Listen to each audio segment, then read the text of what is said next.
My first mistake was sleeping with the story's greatest villain. My second, perhaps greater, was carrying his child. Luosua village existed in the hazy borderlands, a place caught between the human world and the realm of the Yao, the spirit beasts and demons that haunted the deep woods. Generations had lived and died here, bound by a chilling tradition passed down through hushed whispers and fearful glances. Every year, on the 15th day of the third lunar month, a ritual unfolded. A girl, barely 13 or 14, her eyes wide with terror, would be chosen. Bound tightly to a sturdy bamboo pole, she became the centerpiece of a grim procession. The villagers, faces a mixture of grim determination and pity, would carry her deep into the whispering jungle, find the tallest, most ancient tree, and hang the pole high amongst its branches like grotesque fruit. Then they would retreat, leaving the girl to her fate, only returning the following dawn to collect the empty pole. No one spoke of what horrors befell those young women in the darkness. The only testament to their end was the scattered, torn remnants of clothing found occasionally beneath the sacrificial tree's stark, silent screams against the indifferent forest floor. For years I had trailed behind my mother, peering timidly from the safety of her skirts as the procession marched out of the village, the air thick with the clang of gongs and the beat of drums. I'd watch them return later, the forced gaiety replaced by mournful chants, their shoulders slumped under an unspoken weight. Then came the year the lot fell upon Yuan, my closest, perhaps my only friend. The abstract fear I'd always felt suddenly crystallized into sharp, cold terror as she clung to my hand, tears streaming down her face, her knuckles white. That was the moment the ritual ceased to be a distant horror and became terrifyingly real. I never saw Yuan again. When I finally mustered the courage to ask my mother, her voice was low, strained. "The sacrificed girls," she'd murmured, avoiding my eyes. "They are either devoured immediately by the Yao beasts or taken, kept for a time like livestock fattened for slaughter, then devoured. Either path led only to death." A cold emptiness settled in my chest whenever I thought of Yuan. I watched my father, the village chief, send girl after girl to that dreadful tree, his face impassive, his duty paramount. Yet I remained untouched, safe. My mother often remarked on my luck, her voice laced with a relief that felt brittle. The truth was, my safety was a carefully constructed lie. From birth, my father had disguised me as a boy. It wasn't out of affection, I suspected. He disliked me, perhaps feared the inevitable loss if my true gender were known. With my mother unable to bear more children, I was his only heir, the sole guarantee that someone would care for him in his old age, perform the ancestral rites. Keeping me alive, keeping me male in the eyes of the village, was a matter of self-preservation for him. Years passed. I reached 15. A new problem arose. Luosua village had run out of girls of the sacrificial age. The Yao, denied their annual tribute, grew restless. Their frustration manifested in trampled fields, ravaged crops, and then, horrifyingly, in villagers vanishing during the night, their screams swallowed by the darkness. My father's gaze began to linger on me, heavy with a conflict he couldn't voice. His sighs grew deeper, more frequent. Then, on the eve of the dreaded 15th day, I woke from a nightmare, heart-pounding. In the dream, I saw my own mother bound to the bamboo pole, her face a mask of terror. I had screamed, rushing forward, yelling, "I'm the girl! Take me!" When I jolted awake, drenched in cold sweat, the old granny who cared for me was smoothing my blankets. But her usual placid expression was gone, replaced by a flicker of something else, calculation, perhaps fear. I knew her granddaughter Luo was nearing the age. I'd overheard my father discussing the possibility of sending Luo, even though she was slightly too young. The granny, however, quickly composed herself, pretending she'd heard nothing, her movements betraying none of the turmoil I sensed beneath. The next morning, chaos erupted. A crowd had gathered outside our home, their faces grim, voices raised in anger. Rough hands seized me, dragging me from the doorway despite my mother's desperate wails and my father's hoarse protests. The villagers' fury was a tangible force, overriding all else. They knew. The granny must have spoken. They were determined to offer me, the hidden girl, the chief's son, to appease the Yao. Sacrifice meant being food, raw living food for beasts. The thought sent waves of nausea through me. No, I wouldn't go. But then the dream flashed back, my mother on the pole. The village law was absolute.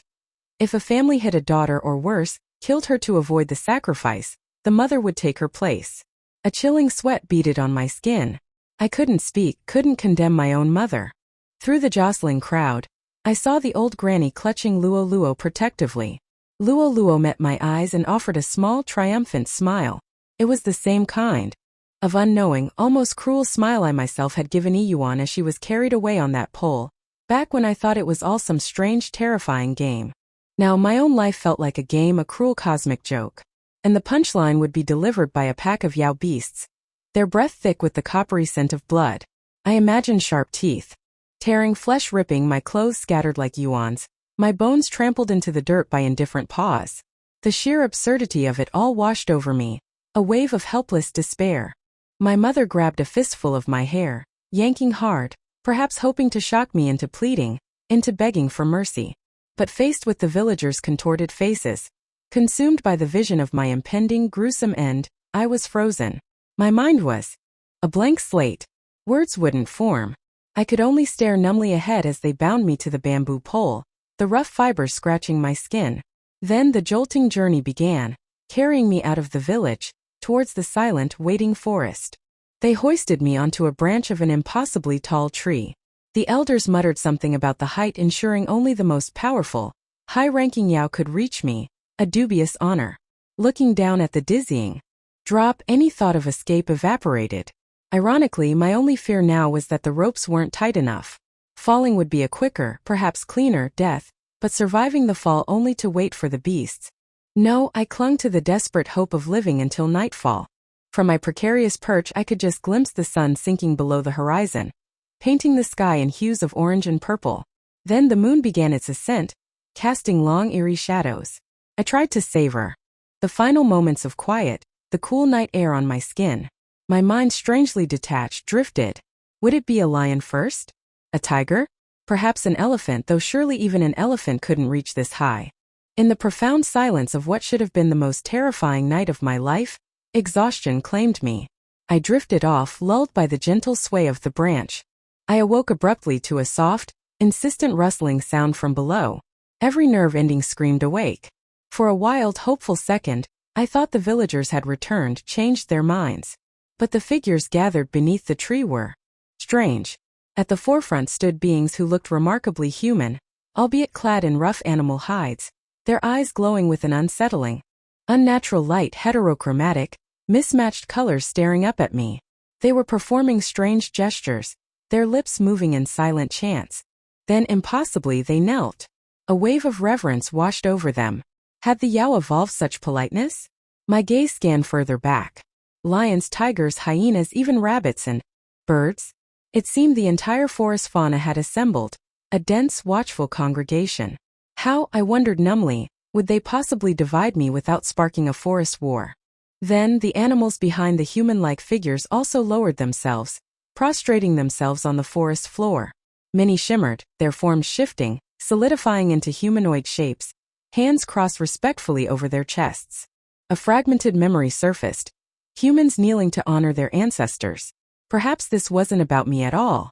Maybe they were mourning one of their own. A fresh wave of despair washed over me. I tried to cry out, to announce my presence, but my throat felt sealed, my voice trapped. A stillness fell over the assembly. Then a path cleared through the ranks. A figure approached from the deeper shadows, moving with an unnerving grace. He wore robes the color of midnight sky, deep indigo or ink blue, and a single hairpin adorned his dark hair, emanating a soft ethereal glow. The very air around him seemed charged with power. As he walked, the assembled Yao bowed even lower. He stopped directly beneath my tree and tilted his head back, his gaze traveling up the immense trunk to where I hung suspended. There was an almost comical look of exasperation on his face. The villagers, in their zeal, had truly outdone themselves with the height. He had to crane his neck significantly just to see the hem of my trousers. For a fleeting moment I dared to hope I might be spared, simply too inconvenient to retrieve. But then the indigo robes blurred. With startling speed the man dissolved, replaced by a magnificent tiger. Its stripes like liquid shadow, its eyes burning gold. With a powerful surge of muscle, it leaped, scaling the massive trunk in bounds that defied gravity. In seconds he was before me. With deft, powerful swipes of his massive paws, He shredded the bamboo pole holding me. One claw caught my arm, slicing through the skin. Blood welled, warm and slick. Before I could even register the pain, his rough, surprisingly delicate tongue darted out, lapping at the wound. Not a drop wasted, I thought with grim irony. He deposited me gently on a large branch, then shifted back to his human form with fluid grace. Another humanoid Yao approached him, bowing low. "My lord," the newcomer said, his voice respectful. "We did not expect the offering to be a boy this year. The villagers will be severely punished for this oversight." My instinct screamed to correct them, to declare my true identity. But fear, cold and paralyzing, clamped down on my voice. Instead, I heard myself stammer. I am a boy. Not good eating. Please send me back." Death still terrified me, even at the hands of this devastatingly handsome creature with eyes like molten gold. Being eaten by someone attractive offered little consolation. The Tiger King, for who else could command such reverence, stared at me, his golden eyes narrowed, searching. A sudden dawning horror struck me. I had forgotten to disguise my voice. My plea had come out in the clear, distinctly feminine tones of a young woman. He held my gaze for a long moment, a slow, dangerous smile spreading across his lips. He turned to the other Yao. "I'm not picky," he murmured, his voice a low purr.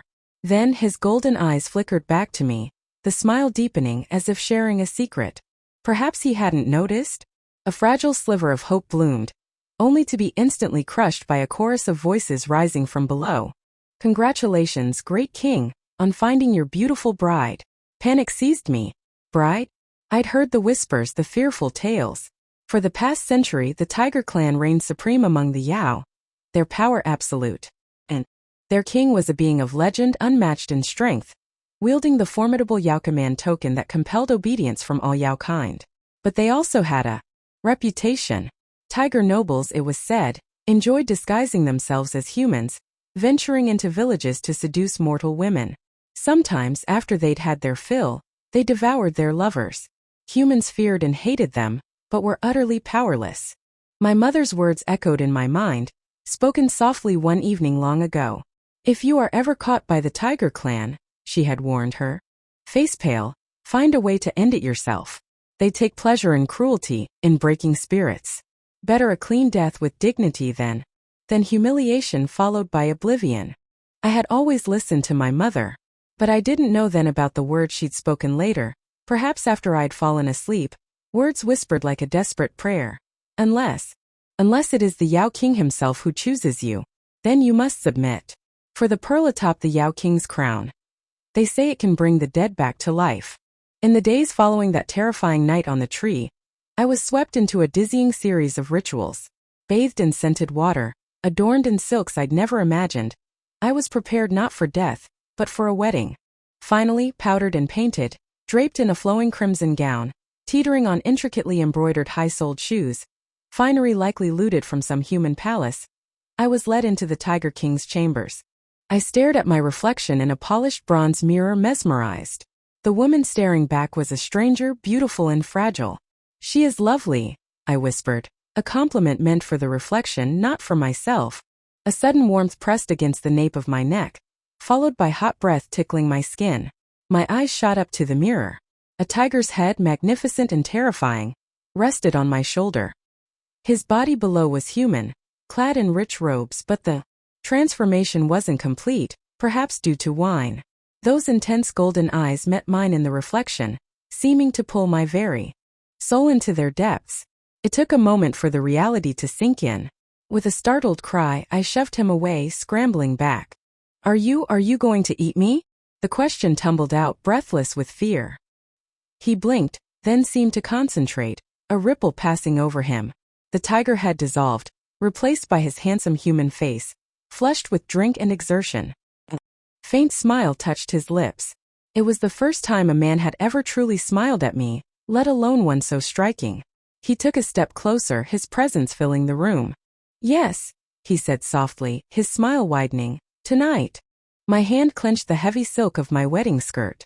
My fingers fumbled behind my back, closing around the cold, sharp steel of the embroidery. Scissors I'd managed to conceal. I brought them up swiftly, pressing the points against my own throat, breaking the skin. A A thin line of blood welled. "Don't come any closer." My voice trembled but held a note of desperate resolve. "If you touch me, I'll kill myself."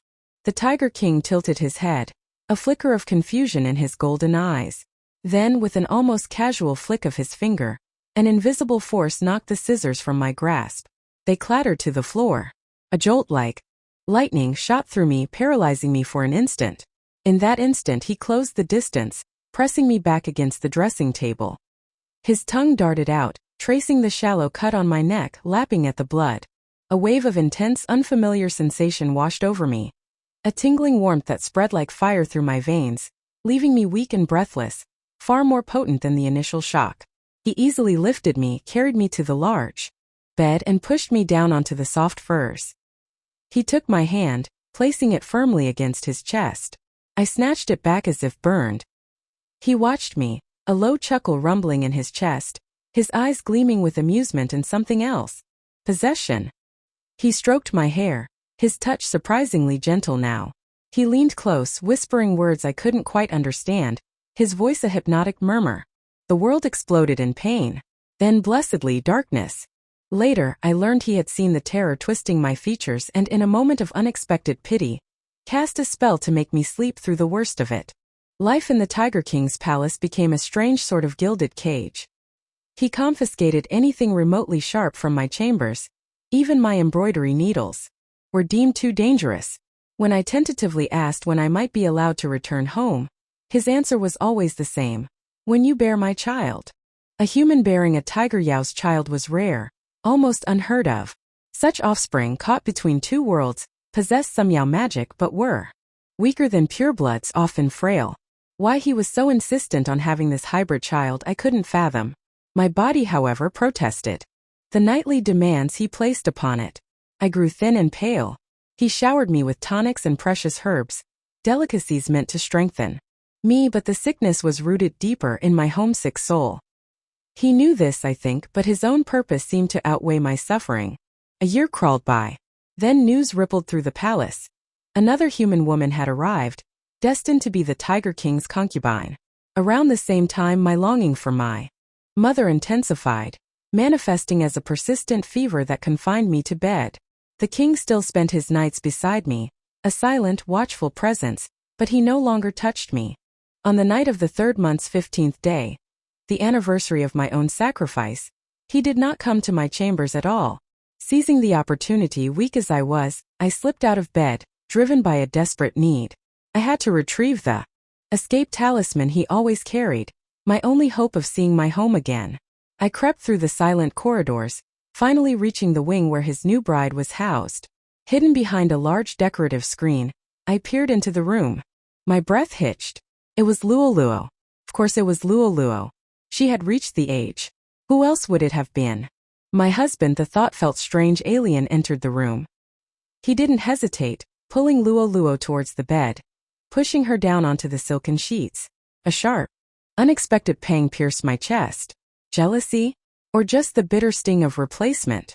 Suddenly all I wanted was to flee, to be anywhere but here witnessing this.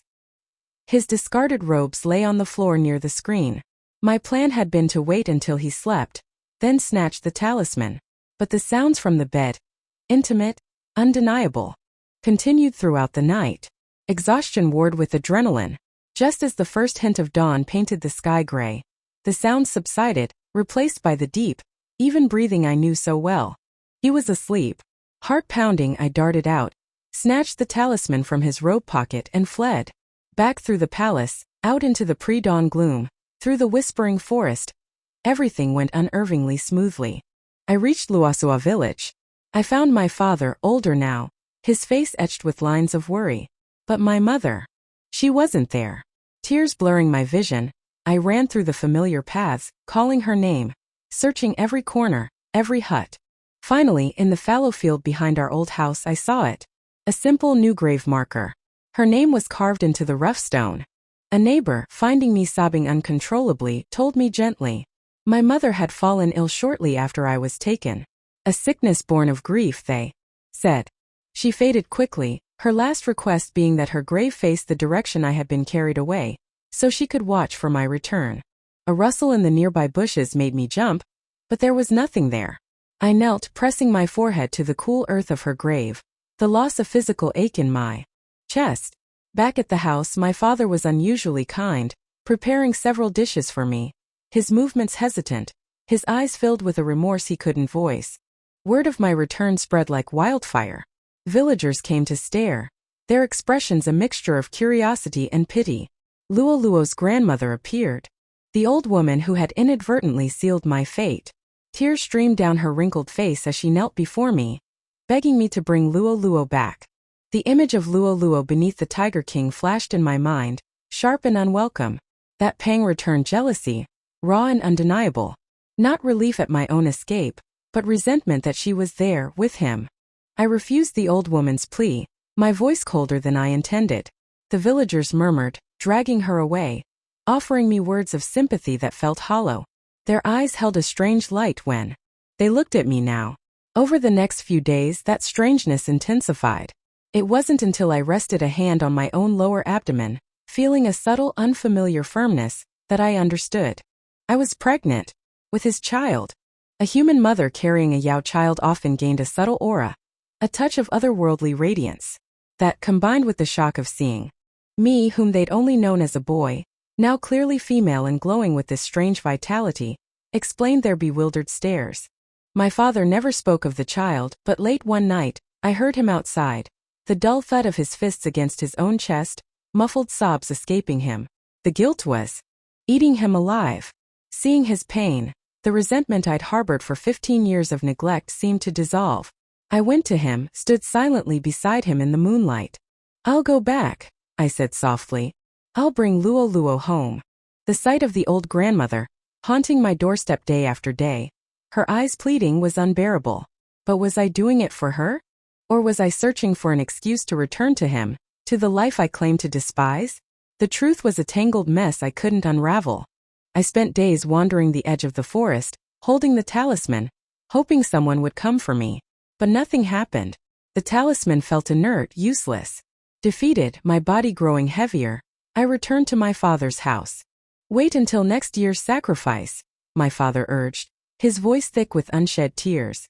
"Stay here, let me be a father to you for a little while." He feared finding two graves if I left again. So I stayed. The months passed. I gave birth to a son. When he was 3 months old, the 15th day of the 3rd month arrived. Once more, I named the baby Yuanor. It had been my own childhood nickname. Saying it felt like hearing my mother's voice again.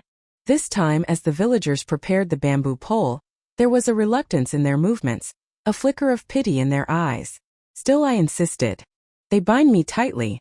If these ropes failed, I wouldn't survive the fall." Back to the ancient tree I went, the journey numbingly familiar. Mercifully, exhaustion took me quickly again. When I woke, the moon was high, and the familiar assembly of Yao was gathering below. But he wasn't there. The lead Yao, the one who had announced my engagement last time, looked startled, then conflicted upon seeing me. He ordered me brought down immediately. Once my feet touched the ground, he bowed stiffly. "The king is occupied with consort Luoluo. My apologies. I will escort you back to the palace." I stared up at the towering tree, then back at the Yao messenger. A bitter laugh escaped me. How naive I'd been. This wasn't a rescue mission. It was walking willingly back into the tiger's den. And bringing someone else out? Utterly foolish. When I saw him, he was indeed with Luoluo, his arm draped possessively around her shoulders. He looked up as I entered, his expression flickering surprise, annoyance, perhaps simple confusion, as if trying to place a half-forgotten servant. Then recognition dawned. He gently disentangled himself from Luoluo and approached me, his golden eyes sweeping over me, sharp and assessing. His hands moved quickly, patting me down, searching my clothes. He found the 2 pairs of scissors and 3 sharp hairpins I'd hidden. He held them in his palm, and with a flick of his wrist, they erupted into a brief, intense flame, dissolving into ash. My heart leaped into my throat. He pulled me against him hard. His embrace was possessive, almost bruising. Over his shoulder, I saw Luoluo's face contort, her pretty features twisting with resentment. I hesitated, unsure whether to acknowledge her, but then my eyes caught the slight, deliberate swell of her belly beneath her robes. The words died on my lips. "I thought he murmured against my ear, his voice a low growl. You would never return. I wanted to remind him his new wife was watching, her eyes burning holes into my back. I was angry when you left, he continued, ignoring my stiffness. I almost sent my guard to drag you back. Before he could say more, I silenced him with a kiss. All the pent-up longing, the confusion, the fear, melted into a sudden desperate heat. I clung to him, kissing him fiercely, and he responded, a soft groan escaping him as he deepened the kiss. I hadn't planned on telling him about the child. Our son growing up in Luosua village, safe for now. My gaze flickered past his shoulder to Luo. She was clutching her abdomen, her face suddenly pale. Then she let out a sharp cry of pain, doubling over.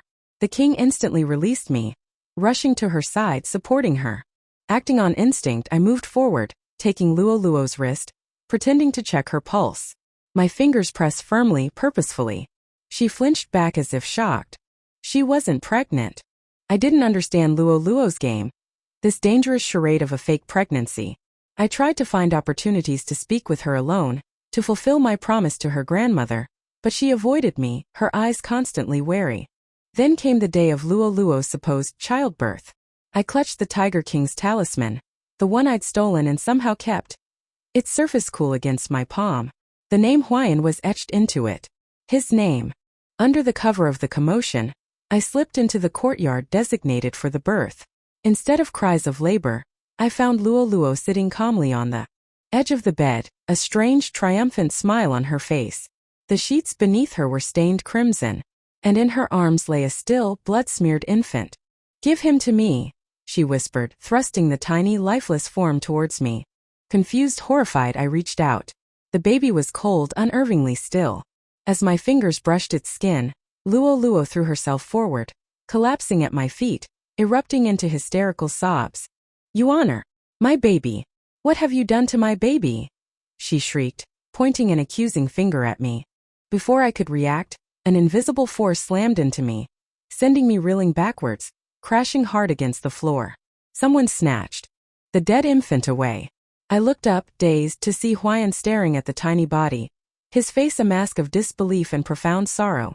The scene unfolded like a nightmarish play. Courtiers and healers rushed in. A physician examined Luo, his face grave as he announced she had suffered a terrible ordeal and would likely never conceive again. I wanted to shout, to protest my innocence, but Luo's cries intensified. Her face contorted in a grotesque mask of grief that somehow also looked like laughter. She had framed me perfectly, but a cold dread trickled down my spine, not for myself but for her. If all the Tiger King truly desired was an heir, what fate awaited a barren concubine? I never believed in love between human and Yao. Luo clearly didn't believe my intentions were pure either. All I'd wanted was to take her home. Huayan's face was cold, impassive. He waved a dismissive hand. Take her to the demon beast cage. Rough hands grabbed my arms, hauling me to my feet. Demon beast cage? The name echoed ominously. Snippets of palace gossip surfaced. A place where untamed, savage Yao were imprisoned.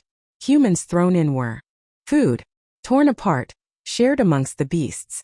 Sheer terror jolted through me. Luo watched me being dragged away, a smug, satisfied smile playing on her lips. I remembered then, her childhood jealousy, the way she'd rallied other children to isolate me because my father was chief. Yuan and I had been outcasts together. My mind raced, searching for an escape, any way out. Just as despair threatened to engulf me, a strong arm snaked around my waist, pulling me free from the guards. I was crushed against a hard, familiar chest, the faint scratch of his beard against my temple. Everyone froze. I meant Luo, Huayan said, his voice dangerously quiet. Take her to the demon beast cage. I blinked, stunned. How did you know?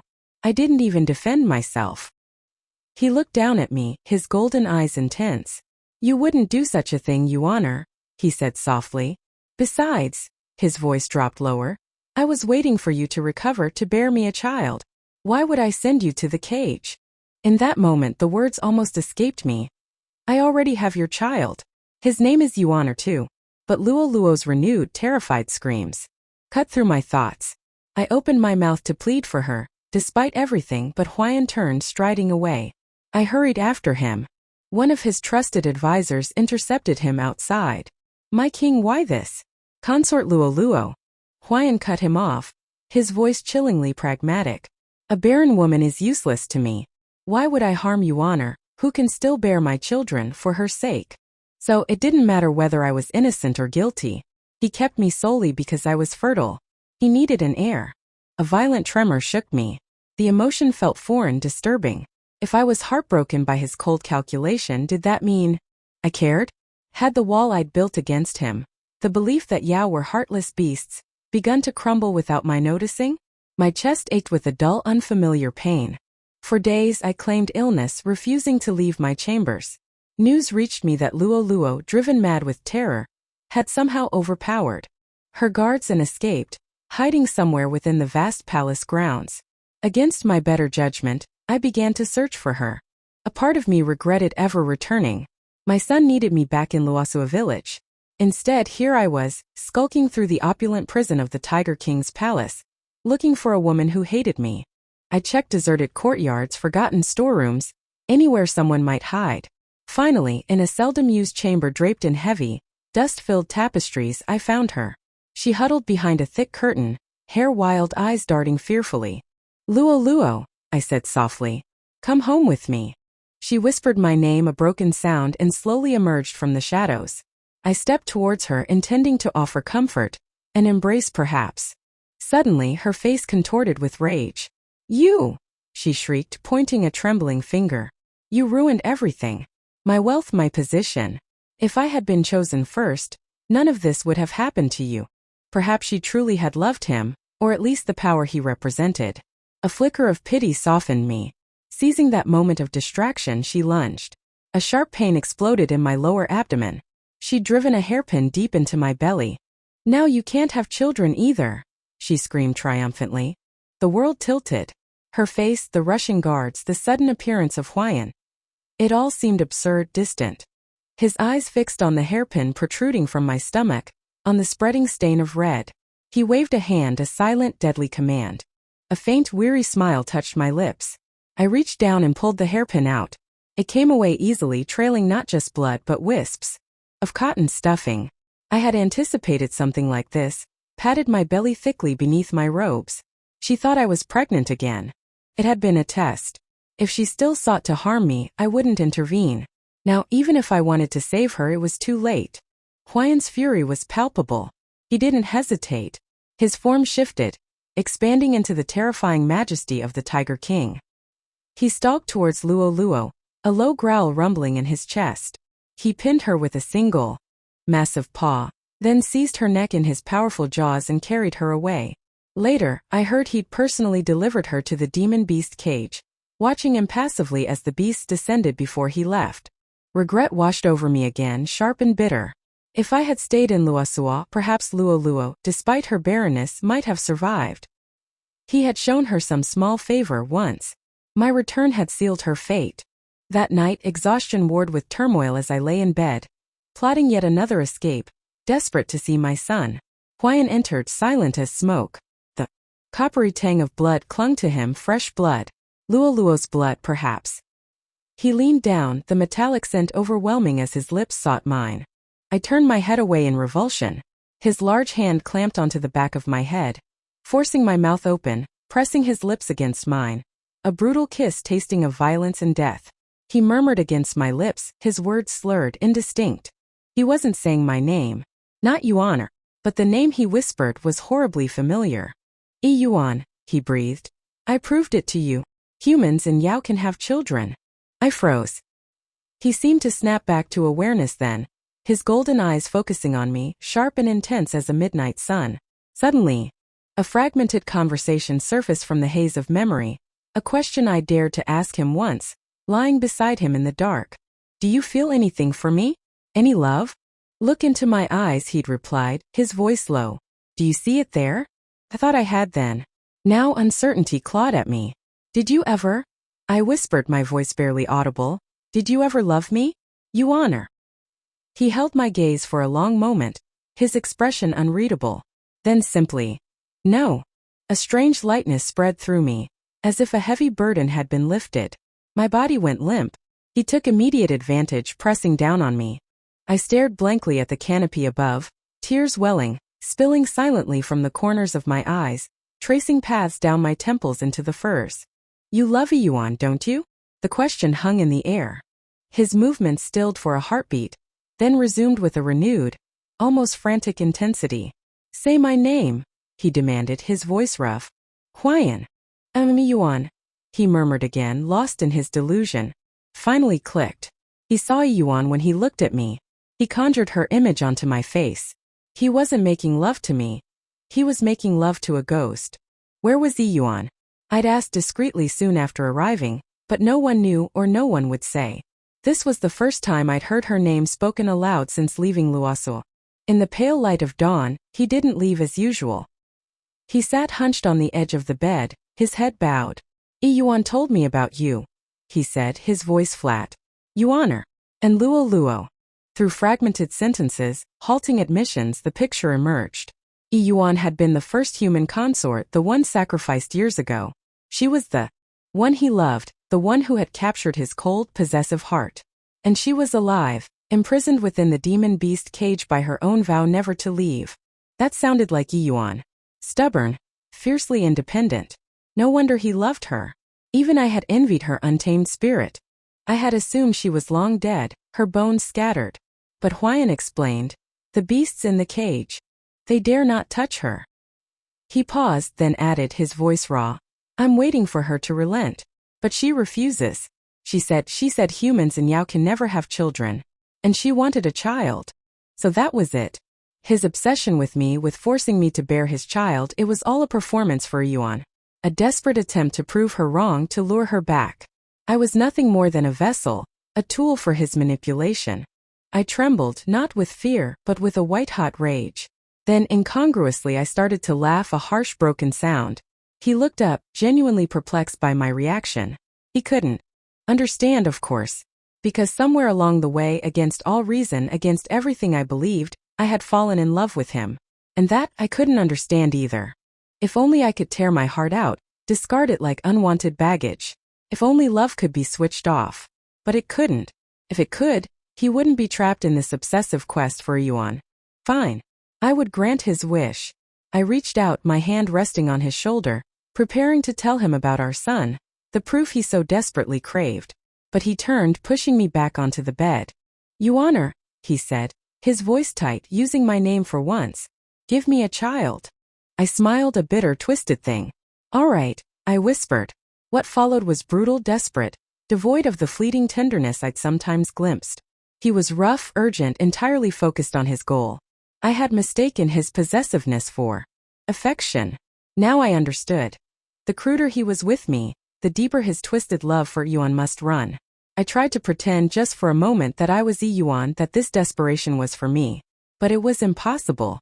The lie wouldn't hold. Some weeks later, the palace physicians confirmed it. I was pregnant again. The news spread like wildfire. That very day, watchers reported seeing a slender figure standing near the entrance of the demon beast cage, gazing towards the palace. Yuan. Huayan. The name he wanted Yuan to call him in their moments of intimacy. The thought soured everything. I could no longer bear to use it. I retrieved the hairpin Luo had used to stab me, the one I'd kept hidden. Its sharp point felt cool and decisive in my hand. When I heard his footsteps approaching my chamber door, I didn't hesitate. I plunged the hairpin deep into my own lower abdomen.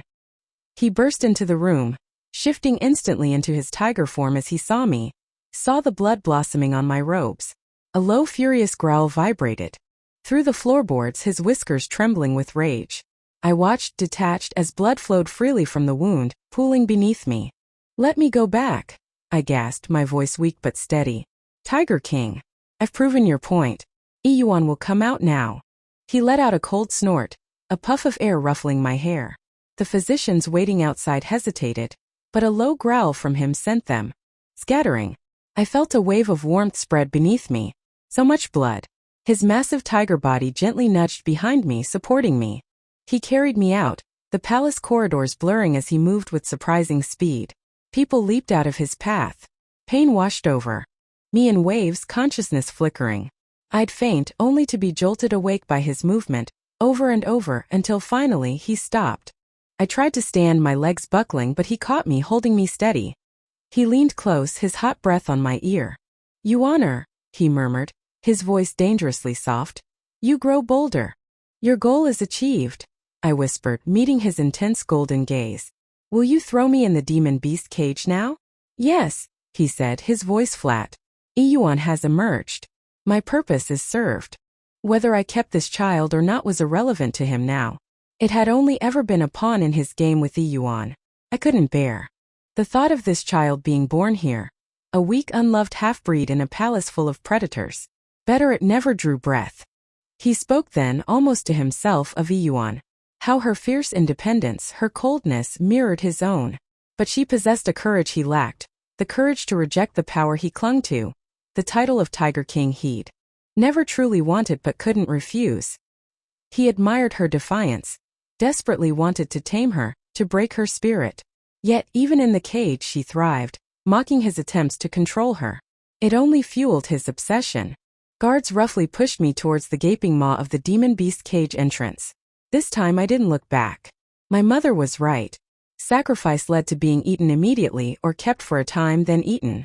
The metallic scent of my own blood was strong. How long could I last before the predators found me? I stumbled forward, tearing strips from my robes to bind my wound tightly, kicking dirt over the drops of blood I left behind. Night fell. I found a small dry cave and huddled inside, shivering. The demon beast cage wasn't a cage at all, but a vast, tangled forest, easy to get lost in, impossible to navigate back from. The cave held traces of previous occupation: smooth stones, a sharpened stick, remnants of a fire pit. Yuan's perhaps? I managed to build a small fire, its flickering light pushing back the oppressive darkness, and huddled close, trying to survive the night. That night, while the Tiger King celebrated his reunion, perhaps holding Iyuan close in his warm bed, did he spare even a fleeting thought for me? Was I alive or dead? It likely didn't matter. This area, near the entrance, seemed strangely devoid of predators. Days passed and I remained undisturbed. It slowly dawned on Yuan's influence lingered. The beasts wouldn't dare come too close to her former territory. She hadn't needed Huayan's protection after all. She commanded respect or fear on her own terms. He likely sent me here knowing I'd be relatively safe near the entrance, close enough for Yuan to see my fate, a warning perhaps, but not necessarily a death sentence. His manipulations were intricate, even when they weren't for my benefit. 10 days after I was thrown in, my fragile peace shattered. A wolf, gaunt and starved, stumbled upon my cave. When it saw me, raw hunger warred with sheer terror on its lupin face. It likely mistook me for Yuan. It hesitated, circling the cave entrance, then, driven by desperation, slunk inside. I feigned sleep, my heart hammering against my ribs, the hairpin clutched tightly in my hand. Later that night, I felt its presence closer. I snapped my eyes open. Its green eyes gleamed in the darkness, studying me. I scrambled upright, brandishing the hairpin. The wolf tensed, rising to its full height. The scent of my blood, old but still present, seemed to tip the scales. Its eyes turned red, saliva dripping from its jaws. Adrenaline surged. I bolted from the cave, plunging into the dark forest. The wolf followed, keeping a cautious distance at first, testing, probing for unseen protectors. There were none. Only the dense canopy above, swallowing the moonlight. I ran towards the cage entrance, my ragged breathing loud in the stillness. The scent of my old wounds, reopened by the exertion, hung in the air. Other howls answered the wolf's, closer now. Panic clawed at my throat. They were gaining on me. Just as despair threatened to pull me under, I saw it, the faint outline of the entrance archway. Huayan hadn't intended for me to die. Just as the lead wolf lunged, a guard materialized from the shadows, effortlessly snatching me up, pulling me back from the brink. Once clear of the cage, my first thought was Iyuan. I found her easily. She was radiant, more beautiful than I remembered. And her belly was noticeably swollen, rounded with advanced pregnancy. I'd only been gone 10 days. That child couldn't possibly be the Tiger King's. So that was why she'd emerged. Not because of my sacrifice, but because of her own child. And Huayan, he hadn't torn her apart? Astonishing. Yuan confirmed it. Huayan had never protected her in the cage. Her guardian had been a wolf Yao, the father of her child. The wolf I encountered must have been just a stray, lost beast. My assumptions had been wrong again. Exhausted, filthy, I stumbled back to my old chambers. I collapsed onto the bed without bothering to change, sleep claiming me instantly. A soft rustling sound near my ear woke me some time later. Hot breath fanned across my cheek. Without thinking, driven by sheer instinct and pent-up fury, I swung my hand, connecting with a satisfying smack against his face. I judged the force perfectly, seemingly casual, yet carrying enough sting to leave a mark. A small measure of revenge. Pretending to be asleep was no longer an option. His hand pressed down beside my head, pinning me slightly as he leaned over me. "You decided to come out?" he asked, his voice low, deceptively calm. His words made no sense. He had thrown me in. How was it my choice to come out? But I understood the subtext. He wanted me to beg, to plead for forgiveness, just as he, long ago, had supposedly begged his own father for release from some trial, an event whispered to be a source of deep shame for him. His father hadn't relented then. Huayan had fought his way out, slaughtering several powerful Yao, emerging half dead but victorious, securing the throne he claimed not to want. How absurd. Work hard, overcome obstacles, and your reward is more obstacles. The Tiger King's crown was just an endless series of trials. I felt a flicker of sympathy, but it changed nothing. If someone made me village chief, I wouldn't want it either. Yuan, I learned, had been quietly sent away. His obsession seemed to have finally broken. He never told me directly, but piecing together whispers and veiled comments, I understood. Seeing Yuan pregnant with another's child, his first thought hadn't been rage, but of me. Of the girl named Yuaner who had also carried his child. The girl who had then stabbed herself, bleeding out before his eyes. His anger, his act of throwing me into the cage. It had been born of shock, grief, and a twisted desire to frighten me into submission, into wanting to bear his child. But I couldn't. The physicians confirmed it later, the wound, my weakened state. I could no longer conceive. He heard the diagnosis, I know he did. I felt a strange mix of fear and regret. He dismissed the healers, sitting silently in my room for a long time. Then he pulled me into his arms, a rare moment of quiet tenderness. I desperately wanted to ask him then one last time if he loved me, but I feared the answer hadn't changed. "Let me go home," I pleaded softly. He held me tighter for a long moment. Then finally a slow nod. "This I owe you," he murmured. "But stay with me. 3 more years." 3 years later he kept his word. He released me. I returned to Luosua village. My son. He was 4, nearly 5. A beautiful child, a perfect blend of human and Yao, with mischievous eyes and boundless energy. One afternoon, after sneaking a sip of rice wine, he giggled and transformed into a fluffy, clumsy tiger cub. I laughed until tears streamed down my face, scooping him into my arms. I stopped calling him Yuaner then. It felt wrong, tinged with too many painful memories, and I knew my father disliked hearing it too. I simply called him Huer, little tiger. Huer grew quickly. Another 4 years passed. He was tall for his age, reaching my chest. It was time for proper schooling, which meant crossing the vast forest to the nearest town with a reputable teacher. Holding Huer's small hand tightly, I led him into the woods. We walked beneath towering ancient trees, their branches laced together far above. I remembered looking down from such heights, bound and terrified, seeing a flash of indigo below. Now, looking up at the distant canopy, it felt like seeing the world from his perspective that day. A small smile touched my lips. Huer, sensing my mood, giggled, his laughter echoing in the quiet forest. As dusk began to settle, we stumbled upon a small, isolated cottage nestled in a clearing. A woman emerged, her face calm, unsurprised by our arrival. It was Yuan. Later, she admitted she had subtly guided our path here. She lived alone, raising her own son now. A sturdy young boy. Her wolf Yao mate, she explained quietly, had died in the demon beast cage long ago. The wolf I saw truly was just a lost creature. Her resilience, her strength in raising her child alone in this wilderness, filled me with renewed admiration. She told me things Huayan never had. How during those 10 days I was in the cage, he had confined himself to my empty chambers, barely eating, refusing to see anyone. How he had commissioned clothing and toys for a child, enough to last from birth to age 10. He'd planned to burn it all the night I returned, a pyre for his lost hope. But he hadn't. Perhaps fearing my grief or perhaps his own. It hardly mattered now. I was free. He had likely taken a new consort, found another path to securing his lineage. Yuan walked with us to the edge of the forest. Before we parted, she pressed something cool and heavy into my hand. The Yaokaman token. She had stolen it. That explained how she lived undisturbed. It also explained why Huayan might be struggling, and why he hadn't simply retrieved it by force. Perhaps he couldn't. Or wouldn't. She asked me to take her son with mine to the school, then turned, melting back into the woods, heading towards the demon beast cage. She intended to find her husband's spirit, she said. With the weight of the token and 2 young boys in tow, I continued towards the town. We hadn't gone far when trouble found us. A pack of lean, hungry wolves blocked our path. Instinctively, I raised the Yaokaman token. The wolves immediately recoiled, dropping into low, submissive bows several yards away. Then a strange stillness fell.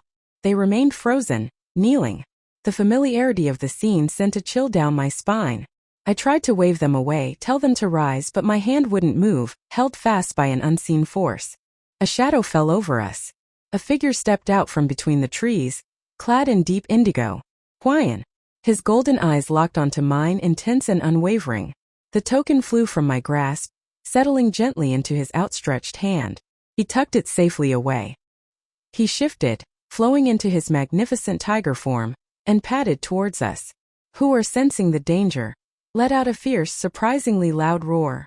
Sound that seemed to break some internal dam. He transformed, not into a fluffy cub this time, but a small yet undeniably fierce young tiger. I told him countless times not to transform when threatened. His cub form was more adorable than intimidating. But this was different. The 2 tigers, one immense and powerful, the other small but defiant, stared at each other. Huayan actually seemed taken aback. Hooer let out another roar, meant to be threatening, but ending in a slightly comical mewl. I covered my face with my hand. Huayan shifted back to human form. He crouched down, gently lifting Hooer, turning him this way and that, examining him closely. An incredulous joy dawned in his golden eyes. He hugged Hooer tightly, his shoulders trembling slightly. Hooer, startled, nipped his arm, but Huayan didn't even flinch. He looked up at me, his eyes questioning, searching for confirmation. I gave a small, almost imperceptible nod. The joy in his eyes exploded, bright and overwhelming. He rained kisses on Hooer's furry head, murmuring unintelligibly. After a long moment, he looked back at me, his voice hesitant, hopeful. Can I take him? No. The refusal burst from both me and Hooer simultaneously. Hooer clung to my leg, starting to cry. Huayan looked momentarily stunned. All right, he said quickly. All right. Then will you come with me? I stared at him. Hooer's cries intensified. Want mama? Huayan gently set him down, then reached for me, pulling me into his embrace. I've waited years, he whispered, his voice thick with emotion. I couldn't wait any longer. I came looking for you. I know you dislike the palace. I will give up the throne. For you. And who would be king then? I asked, my voice muffled against his chest. He glanced down at Hooer, who was now determinedly biting his leg. The look on his face said everything. I couldn't help but laugh, a soft, watery sound. He tilted my chin up, his lips finding mine. I gently pushed him away, taking Hooer's hand. If you want mama, Hooer declared stoutly, wiping his eyes, you have to marry her properly, and promise to protect Luosua village, keep us safe and prosperous for 100 years. Otherwise, I won't let her go. The little negotiator. I smiled, tweaking his nose. Huayan looked from Hooer's determined face to mine. A slow, genuine smile spread across his lips, reaching his golden eyes. Agreed, he said, his voice clear and firm. It shall be done.